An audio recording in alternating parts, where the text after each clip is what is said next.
Seasons meetings, everyone. Dave Bradshaw here alongside RevPro owner and booker Andy Quildan. We've just come off air live in Southampton, and we have an awful lot to talk about. Not actually just from this show this afternoon, Andy, but from what's been happening in RevPro throughout the month of December. And the first headline I really want to start with isn't actually something from today, but last week in Manchester, AEW Collision, Mercedes Moné's title reign as the undisputed British women's champion came to a shock end at the hands of Alex Windsor. What are your thoughts?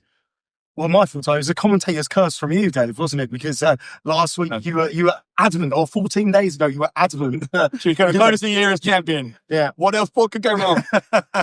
So, look, it goes to show, doesn't it? Anything can happen on any given night. Any result can happen on any given night. And listen, Mercedes Moné has been a great champion for Revolution Pro Wrestling. I think that I join all the wrestling fans across the country, maybe even across the world, who hope that this isn't the last we've seen of Mercedes Moné in Revolution Pro Wrestling. And listen, there's going to be a lot of upset women who had those dream clashes in mind with Mercedes Moné. And there's going to be a lot of women who are going to feel like, maybe this job's going to be a little bit easier now. That's not taking anything away from the new champion, who we're going to get into in a second. Listen, I'm sure that there's going to be many different opinions, and I'm sure there's going to be, many different thought processes from many of our roster members about what went down in Manchester. I'm very interested to see, for example, how Kanji's going to react to this. Whether people pegged that Kanji versus Moné rematch as something that people just wanted to see. And, it's not to say we're not going to get there, right? But what I think, like the reaction to that not being the inevitable final showdown for Mercedes Moné and Kanji for that undisputed British Women's Championship, I think that just goes to show you the strength of what we've been doing here in Revolution Pro Wrestling, and the strength of that matchup between Mercedes Moné and Quildan, the bond they built with each other. Like I say, it's one of those things, isn't it? Whereby you look at each and every moment Mercedes has had with RevPro, and it's meant something. When you look at each of those championship defenses, it's meant something.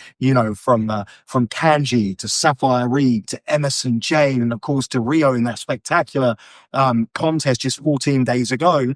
It was certainly a very memorable reign. Certainly brought a lot of eyeballs onto the Revolution Pro Wrestling roster and the women's division. That was the objective at the start of this thing. And like I say, like a curveball, if you will, for Mercedes. So it's going to be very interesting to see how this one shakes out. And what I will say is Alex Windsor, a winner who's been for so long synonymous with that undisputed British Women's Championship, is back at the top of the mountain. And I feel that Alex Windsor's going to have a bit of a chip on her shoulder. She's going to feel like she's got something to prove. Well, it actually feels like, of all the people who could become the champion at this moment, it really kind of is kicking the hornets now. It's a bit to be Alex Windsor. She's right in the middle, of course, of that really vicious feud with the Cutthroat Collective, of which she was formerly a part. They're going to be gunning for her even more now, and because she's a champion, they're not going to be younger. Yeah, absolutely, and that's it. Life at the top is lonely, right? When you've got a target on your back. But Alex Windsor's going to need to prove she's more than ready for the challenge. Look, we've seen Alex Windsor. She can be a world beater on her day. And when you have a champion, you've got to be a world beater on every day, because as she proved just last week in Manchester, anyone can beat anyone on any given day. So listen, I'm very excited to see how things are going to shake out for Alex Windsor. I'm very excited to see how things are going to shake out with Mercedes Moné. And she's made no secret of the fact that she's loved her time in Revolution Pro Wrestling. She's made a lot of great bonds, connections, again, connection with Kanji, top of the list. And like I say, the fact that, people are disappointed, you see people, you see people write about it online, and you see people saying like, oh, I want this to be Kanji. It had to be Kanji. It had to be Kanji. And I'm sure Kanji feels the exact same way as well, right?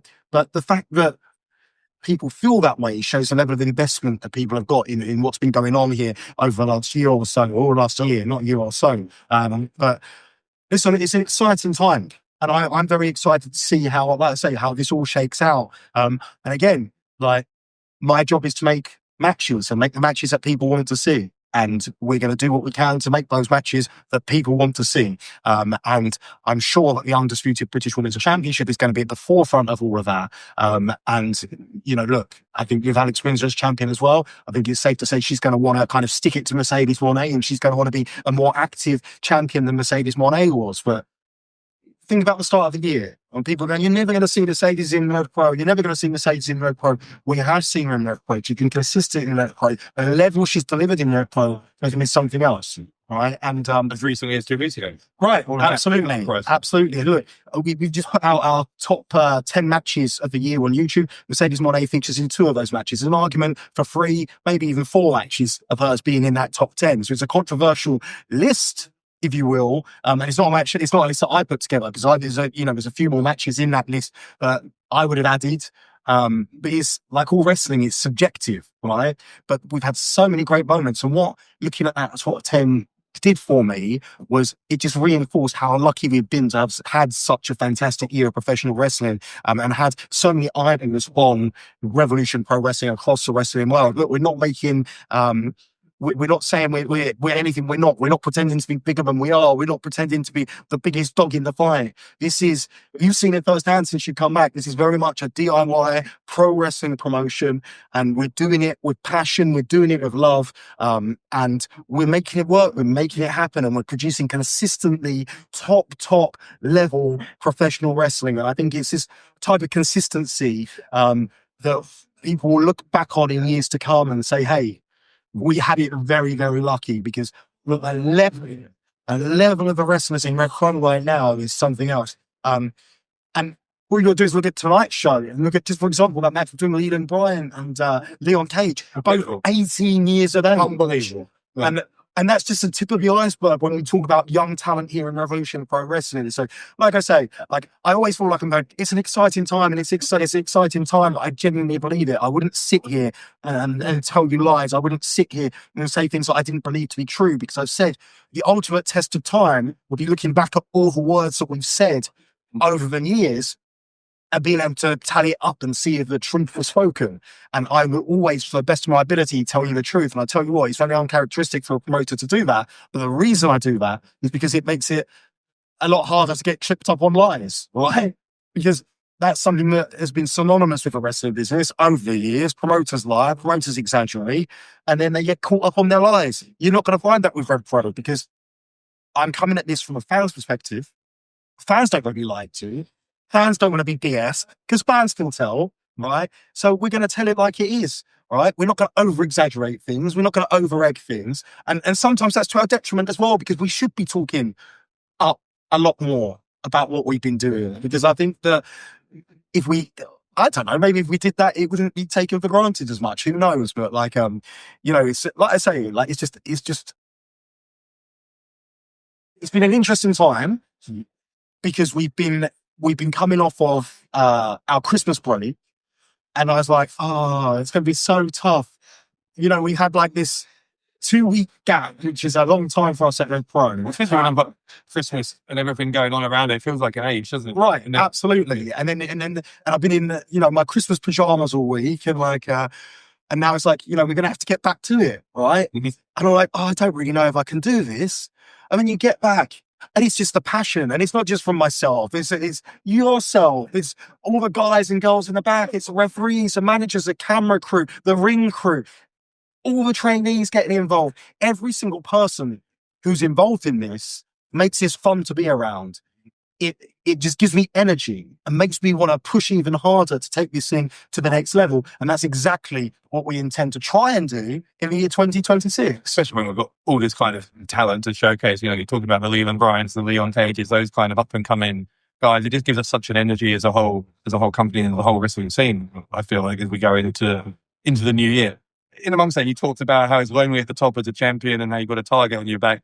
I want to talk about the undisputed British heavyweight Championship. That was our main event tonight, of course, the rematch between Jay Joshua and Shah Samuels. Congratulations to Joshua for winning in his first title defense and really confirming he is the undisputed British heavyweight champion. But we saw again, just as we saw at Uprising, he really does have that target on his back. We saw 3 different people coming out at the end of Uprising to make their intentions clear. One of those was Michael Oku, who came out again here at the end of our show here in Southampton and laid down the challenge, not just for at some point in the future, but for next Sunday, Porchester Hall, live in London, our first show of the year. Can you shed us some light on this? Is that going to happen? Yeah, it's happening. Look, yeah. So what I think is insane is that, look, so last year we took January off.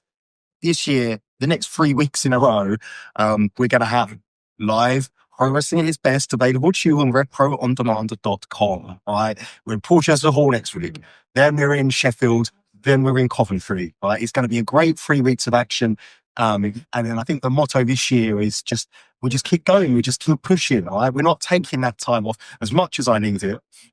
We're not taking that time off because we've got too much good wrestling to be had. Right, and I feel like when we think about next week, live in London, what are we, 103, 104? 103. 103. Yeah. Live in London, 103, next week, January the 4th, a very important day in the history of professional wrestling. Big shout out to Hiroshi Tanahashi, who will be having his last ever professional wrestling match. Former undisputed British heavyweight champion, let's tie it back in. Yeah. Former undisputed British heavyweight champion, Hiroshi Tanahashi, will be having his last professional wrestling match on January 4th. I think next week when we do our recap, we'll kind of maybe share some memories of Hiroshi Tanahashi in RevPro, because he's been a very pivotal part in Revolution Pro Wrestling. But January 4th, it's only next Sunday. But I think where we've got lost in the holidays, like you said, Dave, next year feels like a whole lifetime away, but it's only 7 days away. And we're going to start the way you need to go on, because why not, right? And look, when you've got someone the level of Michael Oku and he wants to be active, he wants to be competing, he wants to make up for lost time. Let's not forget, he lost the end of last year due to that knee injury.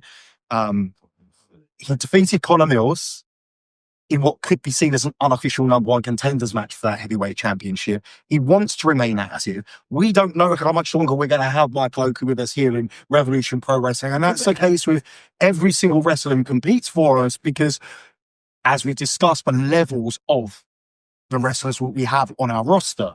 So when we've got the opportunity to make these matches, let's make these matches. Michael Oku wants it next week. Jay Joshua's not going to back down from a challenge. Let's do it next week, live at Porchester Hall. Huge main event, 7 days' time, first show of the new year. We're going to start the new year as we mean to go on, in style, right? And not just that. Look, there's certainly stuff to unpack from the show today. I'm not sure how much time we've got. We seem to be going along because I've got a habit of talking a lot. But look, we're going to throw in there next week as well. The Battle of CPF. The battle of the close personal friends, Joe Lando versus Danny Black. 1-on-1. 1-on-1. Nick? Yeah, wow, absolutely. So that's going down. I was going to bring that up because we saw a bit more dissension between Lando and Black tonight after that tag team match, an unfortunate miscue again with CPF. The other thing I wanted to bring up actually was a team who had a very different time in their existence. They've recently been formed, this faction, the New Sons of Southampton. And they kind of made their mission statement going into the new year pretty clear. I'm trying to be as polite as possible here about Francisco and co. They said they tried to do the right thing throughout 2025 and they're going to play by their own rules next year. As the guy at the top, what was your thoughts on that? It's almost like they've invented their own version of the truth, isn't it? Because I feel like if you watched video evidence, non-skewed video evidence, I'm not talking about the David Francisco video logs, I'm talking about, real evidence, you'll see the type of person David Francisco is. And I don't know how Josh James and Kenny Six can look themselves in the mirror the way they've been conducting themselves. I don't really know what else to say. It's David Francisco. And I'm just pleased that the people of Southampton have seen David Francisco for who he truly is. All right. Well, look, just quickly then before we go recap. So we know we've got Jay Joshua and Michael Oku next week. We've got the Battle of CPF. It's going to be Danny Black, Joe Lando.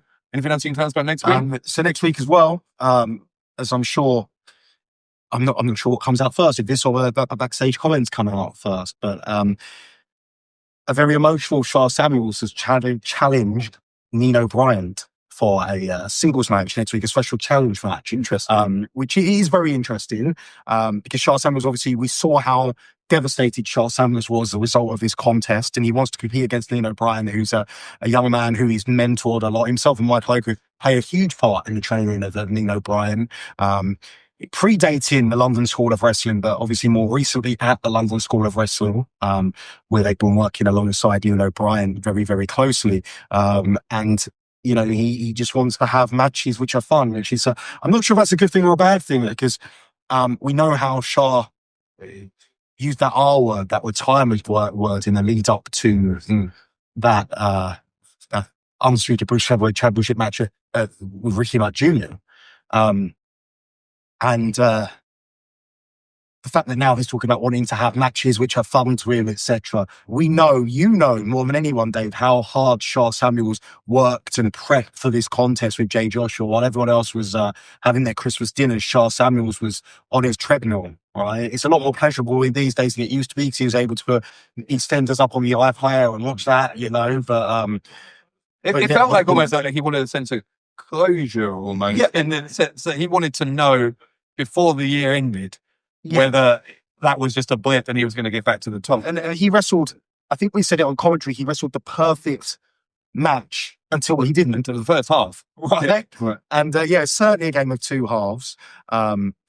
And it was an intriguing clash. It was a great contest. I think that alongside that tag match with Michael Oku and Leon O'Brien against CPF, those are two late contenders for those top 10. So we're going to be bringing out top 10 matches you might not have seen, because obviously it's very easy. A lot of those top 10 matches are matches that people have seen from, you know, the tentpole shows or whatever you want to call them, you know, the shows with names. But, you know, we run a lot of regional shows, and by regional I mean like you're live in Coventry, you're live in Sheffield, etc. Which sometimes go onto the radar, and that's just because there's so much wrestling available too these days. So hopefully these top 10 lists, what they're going to do is they're going to get people to go out their way to check out some of these other shows and unearth new hidden gems. And that's the beauty of RevPro On Demand, you know, with all the history of our promotion. So keep your eyes peeled on the YouTube for that. But that's 3 huge matches for next week for you. There's a lot more to be announced over the next few days. We're going to try and get as much as we can this card out early. Obviously debuts coming next weekend as well. It's going to be an exciting time. As we say it time and time again, the road to Wembley is well and truly underway, because, you know, in a few days' time, we're going to be in the year of Wembley Arena. That's not what I wanted. That's kind of what I wanted to ask you. We have a long time, so I won't keep you too much longer. But before you go, if we are headed into, you know, and again, no hyperbole, you can probably tell we're both kind of buzzing from a great show tonight. But we're headed into, I think, what's the most important year in RevPro history, because we're headed, you know, we've got so many great ambitions. It's such a great roster headed into this year. Won't be Arena coming up August 29th, of course, but plenty of other things as well. What for RevPro is your New Year's resolution? What do you want from, more than anything else, what do you want from this new year that's coming for Revolution Pro Wrestling? Honestly, Dave, it's the same thing as every year. I want to take over the world. It's just the same as every year. We just want to be bigger than the year before, right? We just have to have that mentality. I always say the only people you can judge yourself against are yourselves yesterday. So we are going to continue to take steps forward, and we're going to continue to do what we can to just grow this thing and sit and just really test the boundaries about how big we can grow it. Obviously, we can only grow it with everyone at home's support. Right. And that doesn't go, the support doesn't go unnoticed. And sometimes you think maybe it does. I promise you the support doesn't go unnoticed, because we're very aware of the fact we can only do this at one fan at a time. Right. And again, look, another testament. I think that I've not seen the final figures in terms of what we had in today, but I know for a fact that before we opened doors, we were only a few tickets away from the biggest attendance we've ever had in Southampton, which would have been the show where Leighton Buzzard went 1-on-1 with Will Ospreay in 2023. It's certainly the biggest attendance we've had since then. It's continuing the trend that we've seen across Sheffield, Coventry, you know, all the places, London, you know, all the places that we frequent regularly, is continuing that trend of the audience is growing. And that's all we can hope to do. Continue to grow the audience. Like I say, one fan at a time. You know, we're not under any illusions that we're something that we're not, you know, and I think that we are just going to continue to grow. And could I say a New Year's resolution? We're going to take ourselves more seriously. Is it? People sometimes say you take yourself too seriously, but I'm like, if we don't take ourselves seriously, then no one else will. But I believe what we're doing truly matters. I genuinely do. So that, you know, you can look at it in the wider spectrum, the wider scheme of things, and think, you know, where does RevPro sit in the world of pro wrestling? You know, who's heard of RevPro? And look, in terms of percentages, it might be quite small, but we're growing that percentage on a day-to-day basis. Mm-hmm. And I think that every person that does see it is blown away by the quality, because you know and I know we've been around a long time. As we had to reveal on commentary when the combined age of Nino and with Leyland and Leon was significantly younger than both. Yes, not both of us combined. Both of them individually, yeah. Which is insane. I would say significantly a lot younger than you or myself, but yeah. But we've got that level of talent, and we're just going to do whatever we can to continue to showcase it. Hope that everyone at home can see that. We can see what we're doing. Nothing here with anything but good intention, right? And I hope that people can obviously look at stuff and look at just things like, for example, the RevPro recaps, can look at the previously on RevPro videos that you've seen for every show, apart from this show. So apparently the editor enjoyed Christmas too much, so completely forgot to do the previously on. I was informed today, and when he rocked up to the 1865. But just check those out, and you'll see that it's all connected, right? Everything we do has a lot of thought, a lot of effort, from the placement of matches on the cards, to the matchmaking, to the trying to bring through young talent and ensure young talent gets opportunity, to ensure our young talent gets chances, to make sure that we have a consistency in our roster, and to make sure that the roster gets to grow together, and that everyone who's here is here for the right reasons and is pushing in the right direction. And that's it. That's it in a nutshell. And so it seems like a wonderful scenario that we've got ourselves in. But I genuinely believe that, and I've said it many times, when I look back at the times, you look back at, the days when New Japan have never been to the UK before. We saw Jushin Liger for the first time. When AJ Styles became undisputed British heavyweight champion. You see Shinsuke Nakamura and then Kurt Angle, Rey Mysterio, and you're seeing all those names complete the revolution of pro wrestling, and you're taking it for granted. And then you look back and say, they were the good old days, right? But I genuinely believe that we are in the good old days right now, because not only are we able to deliver blockbuster matches like Ricochet versus Nino Bryan, Mercedes Moné versus Rhea, you can see them from Uprising just 14 days ago, but we move on so quickly to the next thing, and we're doing it week in, week out, whilst safeguarding the future by bringing through young talent, and making movies. And that's what we're going to do this coming Sunday as well at Portchester Hall. Samuels and Nino Bryan. I don't know about that. And Tony, you just said it. Of course, the Battle of CPF that you just talked about. And, of course, Joshua and Michael Oku for the Undisputed British Heavyweight Championship. It is a stacked card in our first show of 2026. We hope to see you there in the meantime. Happy New Year to you. Happy New Year to you guys as well. We'll see you live in London Sunday, January 4th.